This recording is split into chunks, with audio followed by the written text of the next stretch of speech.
Conscience Guide Team 2.4 The Seared Conscience by Sheepdog and Shepherd.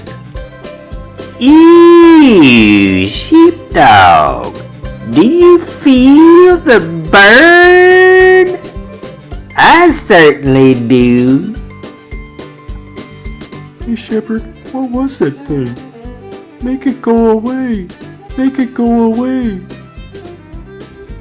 Make it go away is probably what a man named Andrew was thinking, and others associated with the Jeffrey Epstein scandal. We will not address if Jeffrey Epstein was murdered or committed suicide. We will not accuse anyone of any wrongdoing. We will not address if the criminal justice system failed the victims. We will address how the conscience functions and how individuals play a role, an active role, in disabling their conscience from performing its purpose. The feeling of oughtness reflects the judgment of the internal judge on one's actions. That is, you ought do this and you ought not do that. The conscience, serving as the internal judge, bases its judgment upon what it recognizes as its moral code.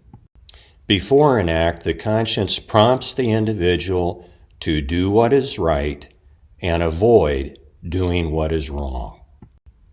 However, the conscience becomes seared when one habitually engages in actions contrary to one's moral code.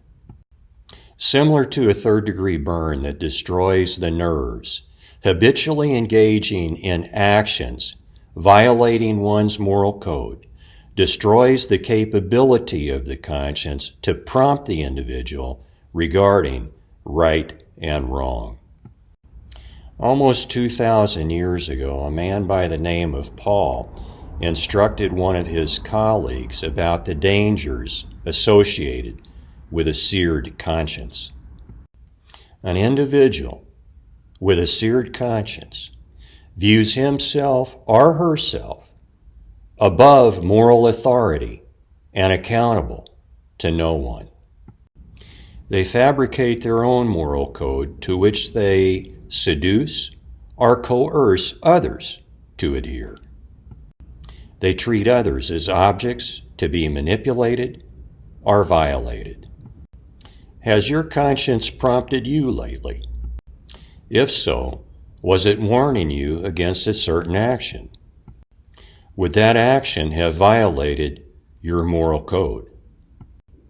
If you are habitually engaging in actions that violate your moral code, perhaps your conscience is either seared or in the process of becoming seared.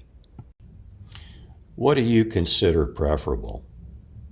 To listen to your internal judge before an action, or listen to your external judges and accusers after an action?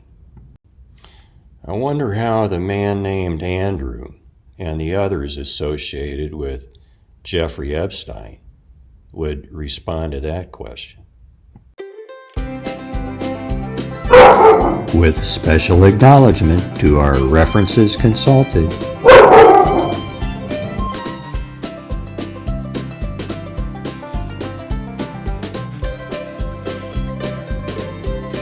Thank you for watching our presentation on matters pertaining to conscience. Please subscribe and offer your comments.